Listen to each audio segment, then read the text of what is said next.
Welcome to Party Street.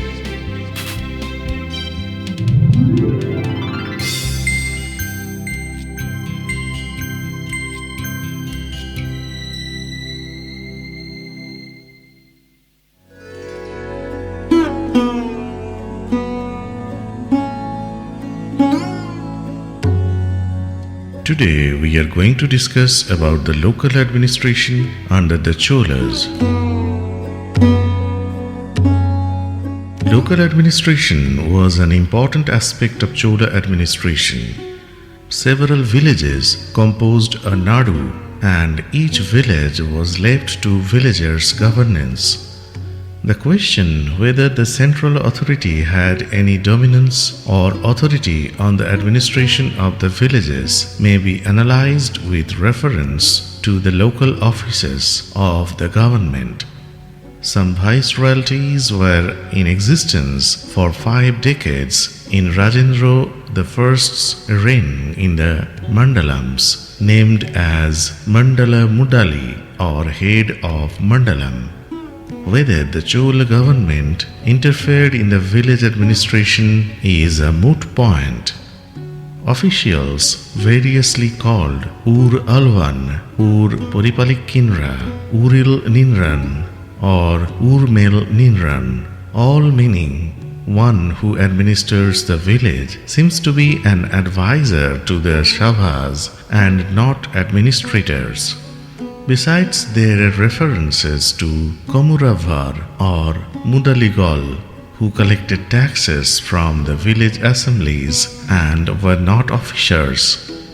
Each village was divided into 30 wards, each under one assembly, albeit some villages were under one assembly. For Brahmadev villages, the village assembly Shavas were formed. Ordinary peasant village assembly was called Ur, and the assembly of the towns where merchants resided was called Nagaram. Moreover, Sabha and Ur can coexist together in a large village with Brahmana majority. But in such cases, Sabha is given more importance. An inscription at the temple wall at Uttar Merur, dated to 10th century CE, provides the details of how Sabha functioned and the members were elected. All the male adults of the village were entitled to membership of Sabha and Ur. The qualifications for membership to Sabha were ownership of 1/4 valley of land and a house built on that side, knowledge of the mantras and brahmanas or the Vedas, which can be substituted by the ownership of 1/8 valley of land, and knowledge of a Veda and a Bhashya. His age must be below 70 years and above 35 years. He must not be member of any of the committees in last 3 years, one who had committed a crime and had failed to submit the accounts while being the member of any committee or Baryam.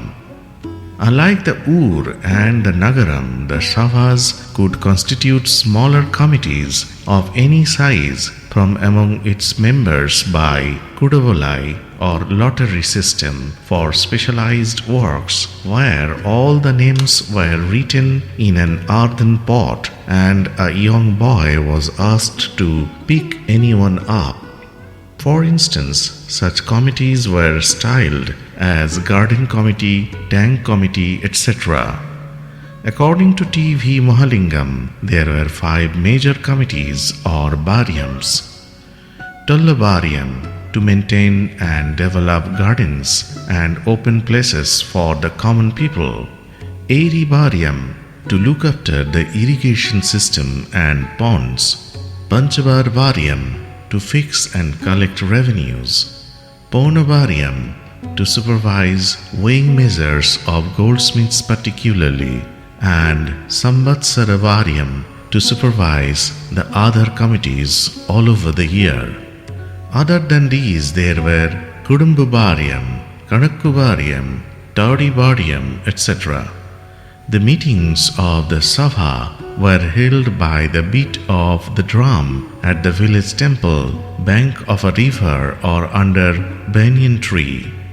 The decisions taken by the village assemblies were called Vyavasthai or resolution.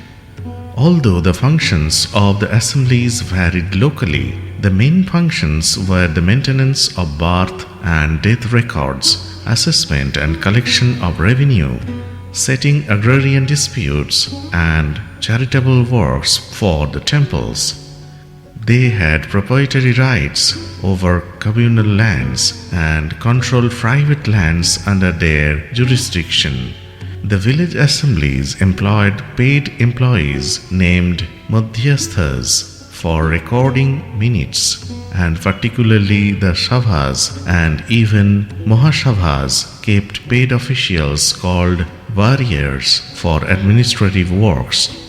According to K.A. Nilakanta Shastri, the Madhyasthas were the neutral persons in the village politics, and Karanatars were the auditors of the accounts. Now we are going to discuss about the characterization of the Chola state. The characterization of the Chola state is a debatable issue for historians, and it still continues. Nilakanta Shastri, in his work The Cholas, viewed the Chola state as an imperial state associated with Byzantine royalty and a highly organized and efficient bureaucracy.